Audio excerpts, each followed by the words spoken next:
आप देख रहे हैं SY लाइव न्यूज।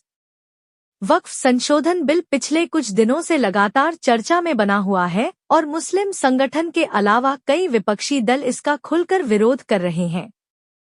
सरकार का मत है कि वक्फ बोर्ड में भ्रष्टाचार को खत्म करके पारदर्शिता लाने के लिए यह बिल लाया गया है।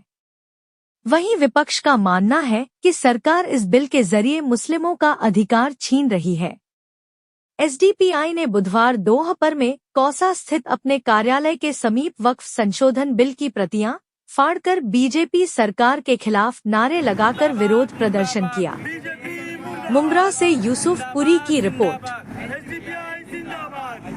जानकारी तो यही देंगे कि भाई देखो, ये वक्फ बिल जो इम्प्लीमेंट करके पेश किया जा रहा है, बिल्कुल ये बहुत बड़ा मुसलमानों के ऊपर जुल्म है और मुसलमानों को मैसेज देंगे कि भाई बेदार हो जाए।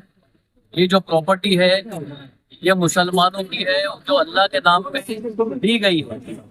ये मुसलमानों की थी, मुसलमानों की है और मुसलमानों की रहेगी। इसको कोई छीन नहीं सकता।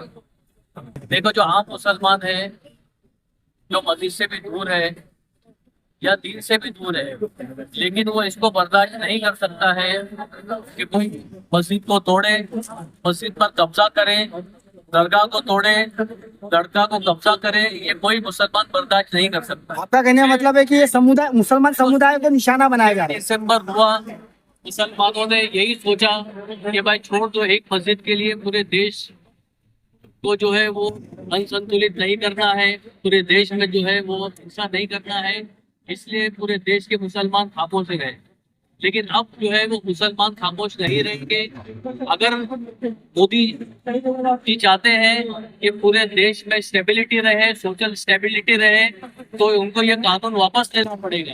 अगर उन्होंने ये कानून वापस नहीं लिया तो पूरे देश में सोशल इंस्टेबिलिटी हो जाएगी, हर मुसलमान खड़ा हो जाएगा। तो हम नहीं चाहते हैं कि पूरे देश में इंस्टेबिलिटी हो जाए। तो इसीलिए ये सरकार को ये सोचना चाहिए, सबके लिए सोचना चाहिए। सब हिंदू, मुसलमान, सिख, ईसाई सब एक है। हर समुदाय की इबादत गाह जो है वो काबिल कदर है, काबिल इज्जत है। किसी को किसी से नुकसान नहीं पहुंचना चाहिए। सब एक दूसरे से मिलजुल कर रहना चाहिए। ऐसे कानून बनाओ जिससे एकता कायम हो। ऐसे कानून मत बनाओ जिससे अडानी, अंबानी और ऐसे लोगों का फायदा हो और लोग आपस में एक दूसरे से टकराए। महंगाई होगी तो सबके लिए महंगाई हो, ये नहीं कि मुसलमानों के लिए होगी, सबके लिए महंगाई होगी। तो हम ये भी देखें कि मुल्क कैसी तरक्की करे, आपस में कैसा भाईचारा हो, वो भी हम यही चाहते हैं। प्रशासन से क्या मांगे आप लोगों की? वही मांगे कि भाई ये बिल को वापस ले। गैर असंवैधानिक है, ये जो है जबरदस्ती का थोपा जा रहा है। जब कोई बिल का मांग नहीं कर रहा है, ऐसी बिल क्यों लाया जा रहा है? अगर तुमको बिल लाना है तो जो यहाँ पर भ्रष्टाचार होता है उसके लिए बिल लाने के लिए बात हो रही थी। कल तक बोल रहे थे, ये झूठ, सरकार सरासर झूठ बोल रही है। सरकार बोल रही है कि सच्चर कमेटी ने कहा था कि इससे मुसलमानों का उद्धार होगा। सच्चर कमेटी ने आगे क्या कहा था वो भी तो बताओ। सच्चर कमेटी ने कहा कि जो वक्फ की प्रॉपर्टी है उसपे कब्रिस्तान है, मस्जिद है, लेकिन बहुत ऐसी जगह है जिससे पैसा मिल सकता है, जिससे आमदनी हो सकती है, लेकिन वो किसी न किसी के कब्जे में है। आज सरकार को उसको हटाने के लिए काम करना चाहिए। तो सरकार क्या ला रही है? जो हमारा वक्फ बिल है उसको शक के दायरे में, वक्फ बिल को ऐसा दिखाया जा, वक्फ को, प्रॉपर्टी को ऐसा दिखाया जा रहा है पूरे देश में कि 9 लाख एकड़ जमीन हिंदुस्तान में वक्फ के पास है।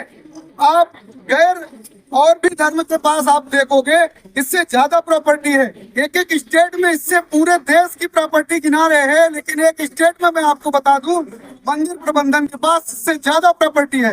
लेकिन उससे हमारा वक्फ बिल को दिखाया जा रहा है कि वक्फ वाले, ये हमारे जो कब्रिस्तान है, जो मस्जिद है, आपको बताते चले हर एक चीज जो है वक्फ प्रॉपर्टी है। मांग क्या है? छोड़ कर पूरे हिंदुस्तान में आपकी मांग क्या है? लाख एकड़ बता रहे हैं, 3.3 मिलियन।